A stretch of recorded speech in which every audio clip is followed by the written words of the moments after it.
episode 10.94, The New Policies. In March 1921, revolutionary Russia stood at a major crossroads. Years of war, coupled with a long winter defined by scarcity, hunger, deprivation, misery, and unemployment, had produced a volatile situation that looked a lot like the situation in February 1917. Worker strikes, military mutinies, peasant rebellions, all broke out in the context of a ruined economy and directed against an increasingly despotic political regime that enforced unpopular policies with guns and bayonets. The Kronstadt Rebellion that we talked about last week was the most famous of these revolts, but it was far from the only one, and the senior leadership of the Communist Party recognized if they were going to stay in power and achieve the great revolutionary goals they had set for themselves, they were going to have to make a few changes. And I do think it's fair to say that Lenin was a bit more flexible than Tsar Nicholas. In a contest between reality and ideology, Lenin was always going to lean towards reality. It's one of the reasons Lenin died in his bed still in power, instead of in a basement after having been overthrown. The origin of what we now recognize as two momentous changes that define the future of revolutionary Russia was the 10th Congress of the Communist Party, which convened close to 700 delegates in Moscow between March 8th and March 16th, 1921. It was by sheer coincidence that this Congress convened right smack dab in the middle of the Kronstadt Rebellion, and all the delegates kept hour-by-hour tabs on the explosive events in Petrograd. But Kronstadt was a mere kitchen grease fire compared to the great wildfires presently sweeping across Russia. And it was those greater fires that Lenin came to the Congress to address, even if the assembled delegates themselves were not aware of what they were about to approve. The first of these momentous changes was political in nature, and embedded in a seemingly innocuous resolution on the importance of party unity. The other was economic in nature, and was an extremely visible retreat from 20 years of Bolshevik ideology. While Lenin kept the economic reforms close to his chest, the delegates came into the Congress aware that they would be dealing with political controversy swirling inside the party.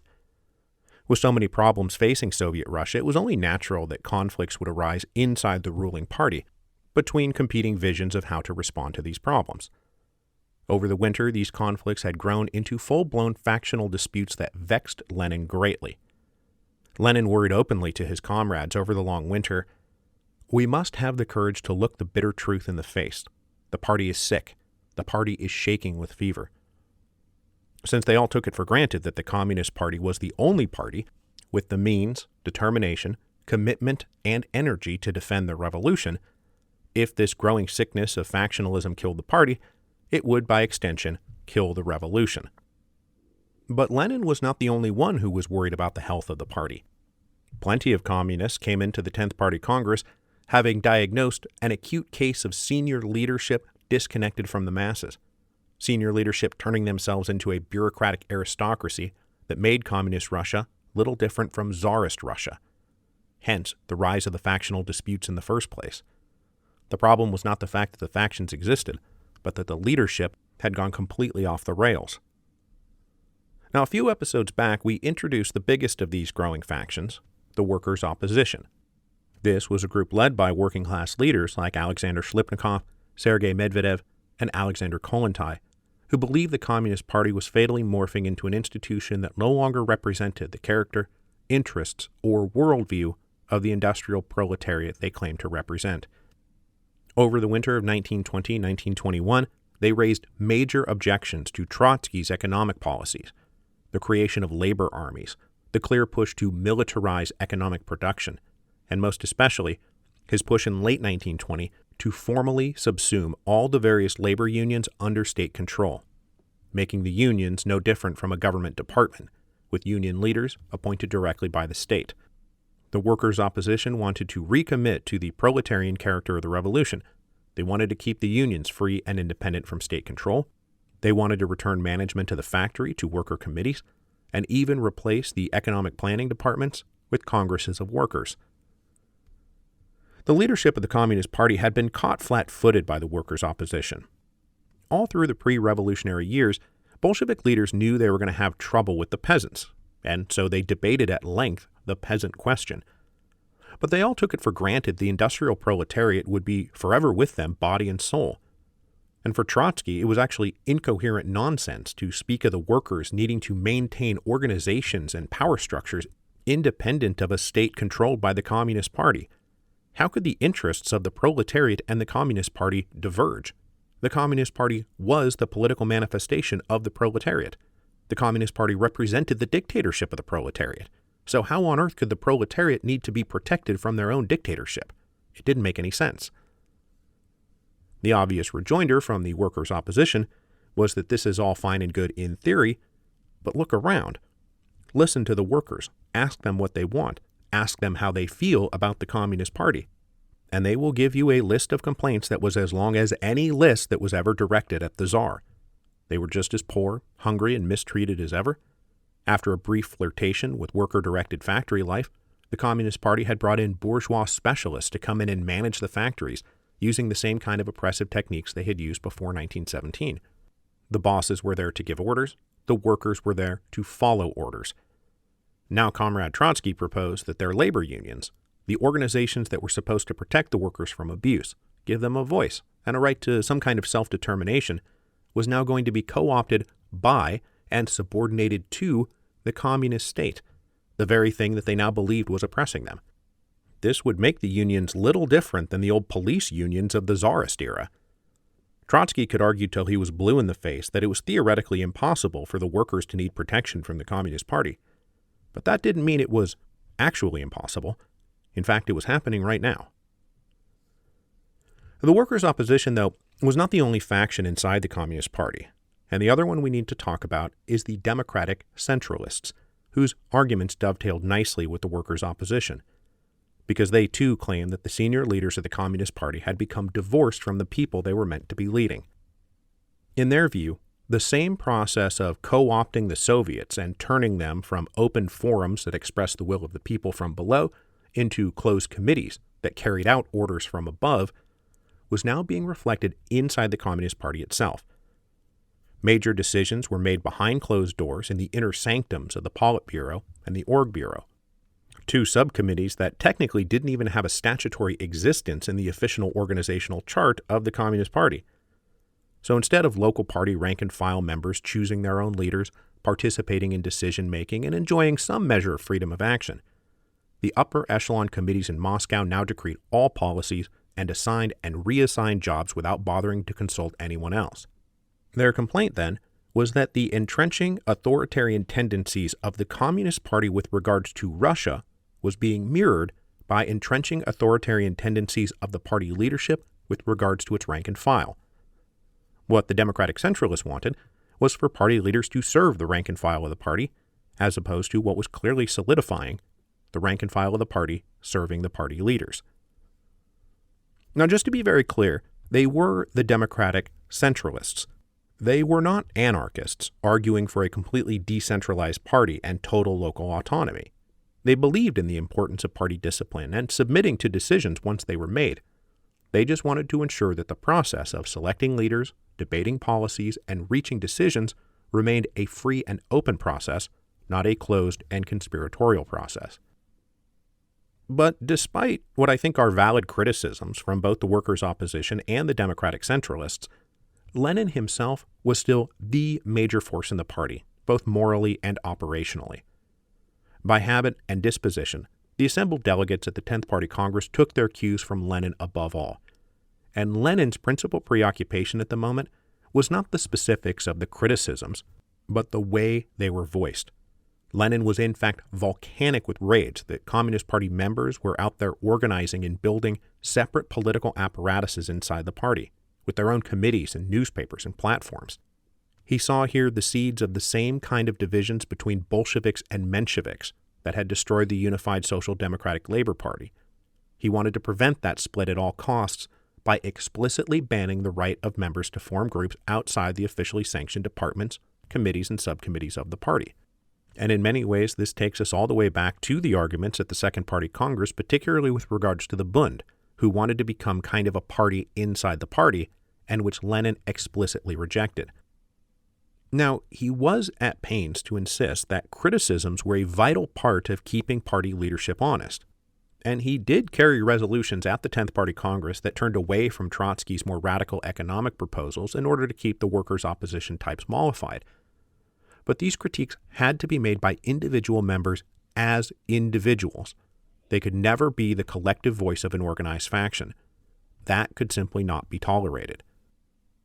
The result of these controversies was a 6-point resolution passed by the 10th Party Congress on party unity. The resolution called out the danger of organized opposition factions inside the party, because they would be readily exploited by enemies of the revolution. The statement read, "It is essential that all class-conscious workers clearly realize the harmfulness and inadmissibility of any factionalism whatsoever which inevitably leads, in practice, to less friendly work and to repeated and intensified attempts by enemies of the ruling party who have attached themselves to it under false pretenses to deepen the divisions and use them for purposes of counter-revolution." And what this is saying is that if rival parties like the SRs or the Mensheviks, or God forbid something more sinister like the Whites, caught wind of a dissident faction inside the Communist Party, they might tend to support and encourage that faction not to improve the policies of the Communist Party, but to destroy the party entirely. And since, as I said, it was taken as axiomatic that the Communist Party was synonymous with the revolution, the destruction of the party equaled the destruction of the revolution. To prevent this kind of opportunistic exploitation and to ensure the permanent unity of the Communist Party, this resolution concluded, "The Congress orders the immediate dissolution, without exception, of all groups that have been formed on the basis of some platform or other, and instructs all organizations to be very strict in ensuring that no manifestations of factionalism of any sort be tolerated. Failure to comply with this resolution of the Congress is to entail unconditional and immediate expulsion from the party." So this is what we now refer to as the ban on factions. The ban on factions becomes very important to the future history of Soviet Russia, because there was a secret clause tacked on that laid out how accusations of factionalism would be handled. What activities, conversations, or statements constituted outlawed factionalism? Or more importantly, who decided what constituted outlawed factionalism? This clause read, "In order to ensure strict discipline within the party and in all Soviet work, and to achieve maximum unity while eliminating all factionalism, the Congress gives the Central Committee full powers to apply all measures of party punishment, up to and including expulsion from the party in cases of violation of discipline, or of a revival of toleration of factionalism, and where members of the Central Committee are involved, to go so far as to reduce them to candidate members, and even, as an extreme measure, to expel them from the party." This becomes the lasting legacy of the resolution on party unity and the ban on factions. It awarded near limitless power to the members of the Central Committee of the party to decide what counted as heretical factionalism and who could be expelled from the party accordingly. And since the Central Committee proper was already taking direction from the much smaller Politburo, composed of just a handful of leaders, from here on out, just 3 to 4 people could now dictate who was in and who was out of the party, who would be promoted and who would be expelled. And if you didn't like it, or you wanted to challenge the decisions of this very small group of leaders, well, guess what? You could be accused of factionalism and breaking party unity and immediately expelled with extreme prejudice. So what is created here in March of 1921 was the mechanism Stalin would use to build his dictatorship, as he was the first to truly understand and skillfully exploit how much power lay in the new mandate to enforce party unity. If the ban on factions was a time bomb that would not actually go off for several years, the other momentous change that comes out of the 10th Party Congress exploded right then and there. Lenin had taken in everything that we've talked about over the past several episodes: the collapse of the Russian economy, the spread of peasant insurrections, and now the Kronstadt Rebellion, and he announced that the Communist Party would abandon the policies of war communism that had prevailed since 1918. On the second to last day of the Congress, Lenin unveiled a new economic policy that would be creatively dubbed the New Economic Policy. There were 3 big issues this new economic policy was designed to address. First, there was the immediate problem of these peasant insurrections. Nikolai Bukharin had recently returned from the Tambov region and reported to his comrades in the Politburo that it was impossible to continue with the forced grain requisitions. The only way to permanently ensure peaceful coexistence with the peasantry was to give up the hated requisitions by the armed food detachments. This went right alongside the second issue, the total collapse of Russian agricultural production. All that forced requisitioning of surpluses had accomplished was guaranteeing that there would be no surpluses. Famine conditions loomed in the spring of 1921, and the party had to do whatever it took to immediately boost production. Third was a more long-term issue, the need to rebuild the Russian economy as a whole in order to achieve the material conditions necessary to make the transition to communism possible. Lenin's solution would have been heretical and probably been punishable by arrest and execution right up until the moment he introduced the idea on March 15, 1921, bring back markets. Now, Lenin did not introduce the new economic policy, or as we call it, the NEP, as one big coherent package at the 10th Party Congress. It would instead be unveiled over many months by a series of decrees affecting different parts of the economy. But taken in total, the NEP converted Soviet Russia into a mixed economy that combined state ownership and management of large-scale industry, banking, mining, transportation, and foreign trade with small-scale private enterprises, entrepreneurship, and above all, the right to profit. The first major pillar of the NEP introduced here in March 1921 was, obviously, the abandonment of forced grain requisitions and the introduction of a regular tax, a tax that would be calculated as a percentage of the total harvest. The key point is that once the tax was satisfied, the peasants would be allowed to do whatever they wanted with the leftovers. They could truck, barter, sell, or trade to their heart's content and keep the proceeds. The object was to re-incentivize the peasants to grow as much food as possible by offering them immediate material rewards for their efforts. Now, this is quite an about-face for the Communist Party. Encouraging private enterprise and private profit was anathema to Bolshevik ideology. Most party members had in fact been raised to believe that anything resembling private enterprise, commercial markets, and individual profit was, by definition, counter-revolutionary. Many of them had joined the party because they shared an inbred hostility to private enterprise, commercial markets, and individual profit. If the socialist revolution meant anything, it meant the overthrow of capitalist exploitation and the establishment of a society built on egalitarian solidarity. To just up and abandon that was not going to be an easy pill for them to swallow. But beyond that, many communists had long defended war communism, not just on economic grounds, but political grounds.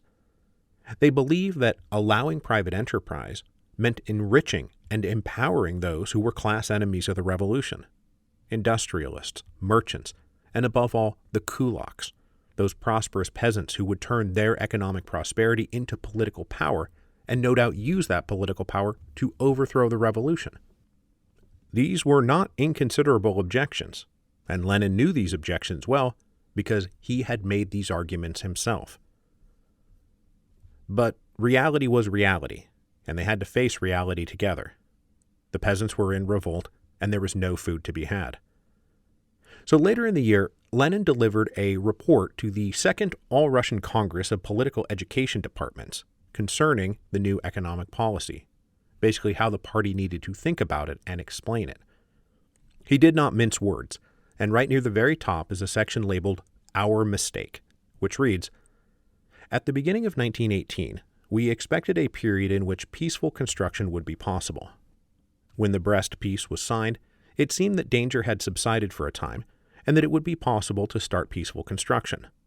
But we were mistaken, because in 1918 a real military danger overtook us in the shape of the Czechoslovak Mutiny and the outbreak of civil war which dragged on until 1920. Partly owing to the war problems that overwhelmed us, and partly owing to the desperate position in which the Republic found itself when the imperialist war ended, owing to these circumstances and a number of others, we made the mistake of deciding to go over directly to communist production and distribution. We thought that under the surplus food appropriation system, the peasants would provide us with the required quantity of grain, which we could distribute among the factories and thus achieve communist production and distribution. Now, though Lenin admitted this had been a mistake, he reiterated that the turn to markets would be a temporary expedient. And in fact, the section after our mistake is called a strategic retreat. In substance, he said, our new economic policy signifies that, having sustained severe defeat on this point, we have started a strategical retreat. We said, in effect, before we are completely routed, let us retreat and reorganize everything, but on a firmer basis. Lenin defended the policy against more ideological doctrinaire members of the party by saying, if communists deliberately examine the question of the new economic policy, there cannot be the slightest doubt in their minds that we have sustained a very severe defeat on the economic front. In attempting to go over straight to communism, we sustained a more serious defeat on the economic front than any defeat inflicted on us by Kolchak, Denikin, and Pilsudski. This defeat was much more serious, significant, and dangerous. What Lenin is saying is that if you are defeated in a battle, you retreat and regroup if you plan on ultimately winning the war. Other senior leaders echoed the sentiment of the NEP as a necessary retreat, that quite simply, had they tried to stand their ground, they would have been defeated in the spring of 1921. Bukharin told the Comintern in July 1921, we are making economic concessions in order to avoid political ones. Zinoviev said, the NEP is only a temporary deviation, a tactical retreat, a clearing of the land for a new and decisive attack of labor against the front of international capitalism. But all that said, Lenin himself made it clear that this was not going to be a period measured by months. The party had to commit to the NEP, quote, seriously and for a long time.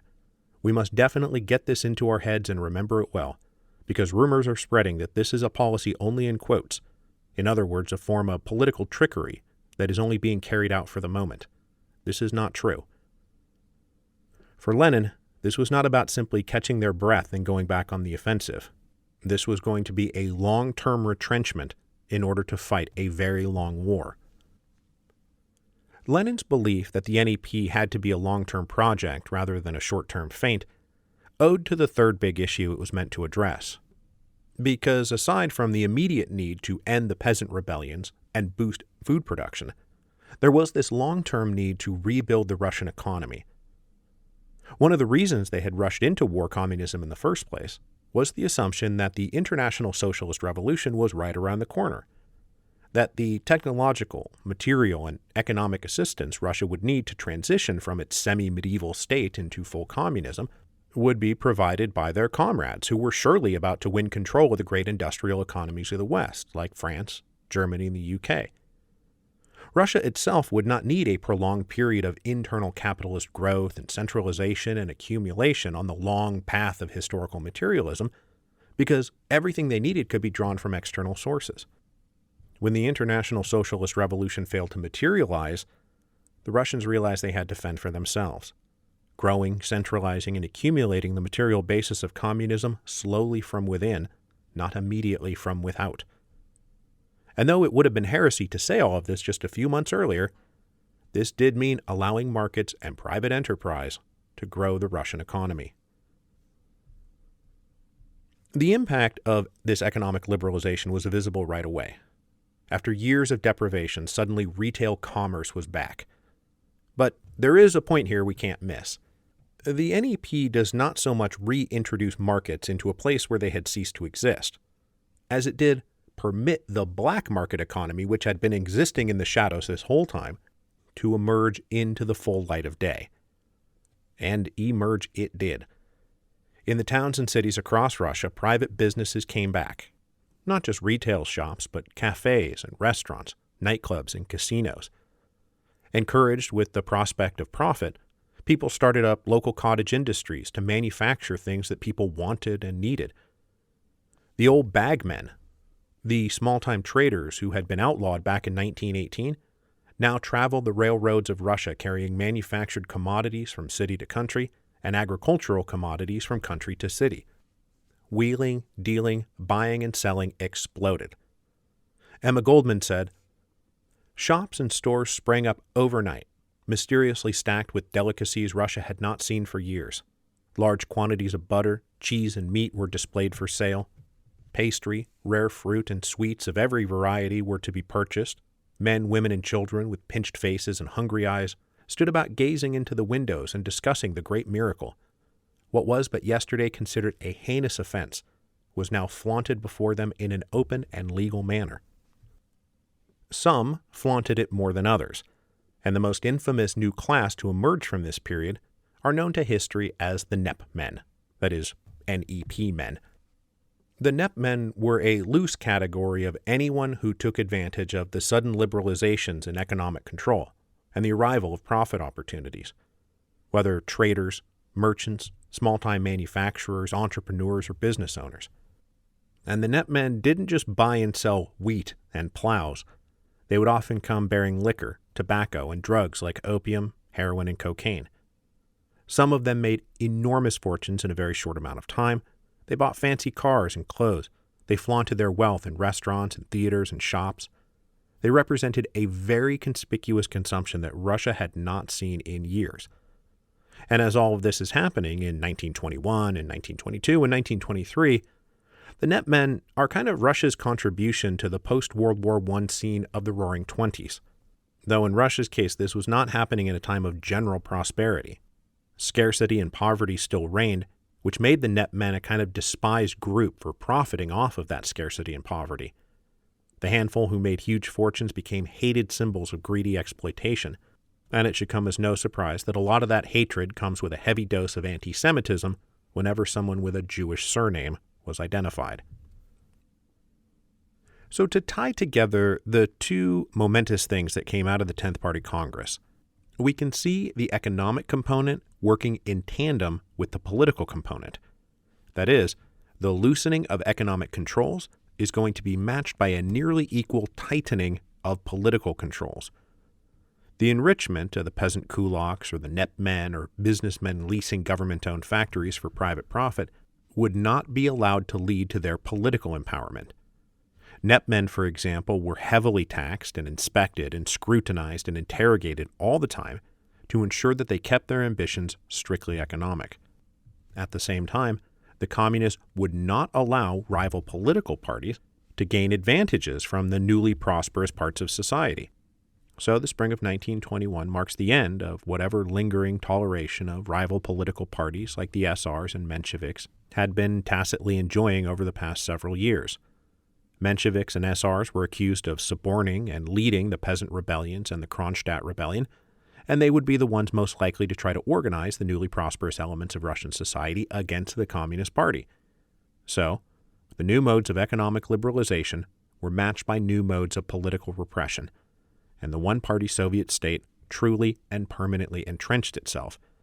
And, as we just discussed, with the ban on factions inside the Communist Party, that meant that one-party rule was about to become one-committee rule, which was about to become one-man rule. Nowhere was the communist willingness to mix economic concessions with political repression more acutely felt than in the insurrectionary Tambov region, the region whose insurrection probably convinced the communists to make their economic concessions in the first place. At its peak over the winter of 1920-1921, there were upwards of 50,000 rebels under arms, peasant guerrillas operating across a huge area under the general direction of the SR leader, Alexander Antonov. But after the 10th Party Congress wrapped up its business and went home, and the Kronstadt rebellion was well and truly crushed, communist attention turned to the Tambov region in April 1921, whereupon they would use brutal tactics to suppress the rebellion and break the peasants before inviting them to enjoy the fruits of the NEP. So in April 1921, the Red Army flooded something like 100,000 troops into the region, and they embarked on a grand counterinsurgency campaign, clearing areas with mobile units and then holding them with infantry garrisons. The utter ruthlessness they deployed was not quite on par with the infernal columns deployed by the Jacobins in the Vendée region during the French Revolution, but it wasn't far off. As any guerrilla army needs a sympathetic civilian population to sustain them, the communists targeted both rebels and civilians. Red Army companies and Cheka detachments would roll into a village and pay informants to reveal who the rebels were, where they were, and who supported them. And if paying informants didn't work, they just tortured people into giving up any usable intelligence. They would then go off and attack the guerrillas with armored cars and machine guns and artillery. They used airplanes to do reconnaissance and drop bombs, and they had no compunctions about using chlorine gas to smoke out rebels hiding in forests. Against the civilians, they would take hostages and threaten to kill them if the rebels did not surrender, which was not an idle threat.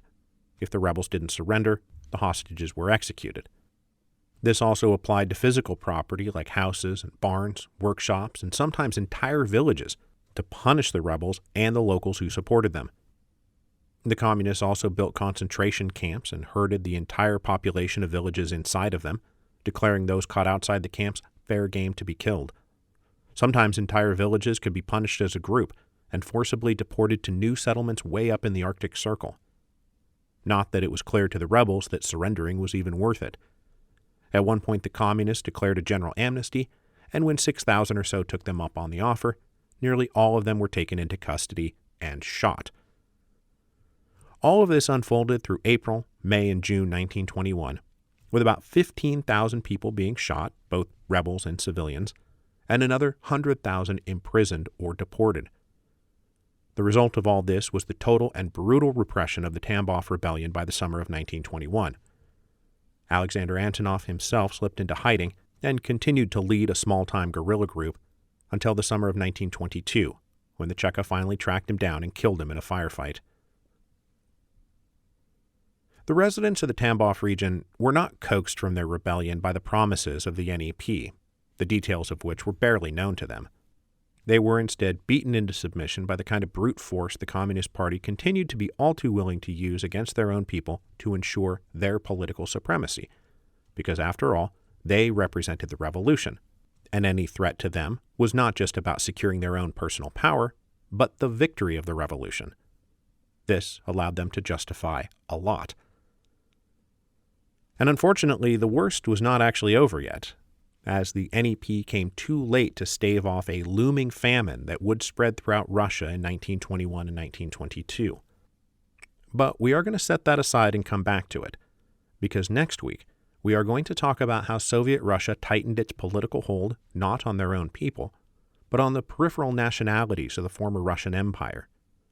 Here, too, there would be conflicts both inside and outside the Communist Party about how to proceed, as they forged the building blocks of what they would call the Union of Soviet Socialist Republics, or, as it is better known in the English-speaking world, the Soviet Union.